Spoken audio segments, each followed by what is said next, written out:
මේ නේරංජනන් ගංගාවට ගවය ටික ගංගාවට දාලා නිකන් ඉන්නකොට මෙයාට හිතෙනවා මේ වැලි වලින් සෑයක් හදන්න ඕනේ.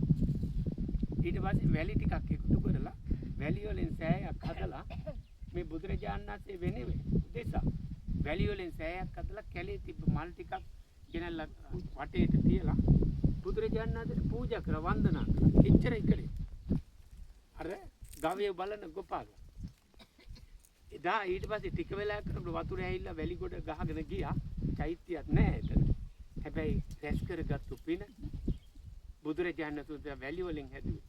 මරණයටපත් වුණා සුගතියේ. ගෞතම බුද්ධ ශාසනය එනකම්ම දුගතිය කියලා ඉපදුන්නේ නැහැ කියන සුගතිය ඉපදුනේ. වැලි වලින් සෑයක් හදලා. අවුරුදු 7යි දුප්පත් අම්මා තාත්තා කෙනෙක් ගාව ඉපදුණා.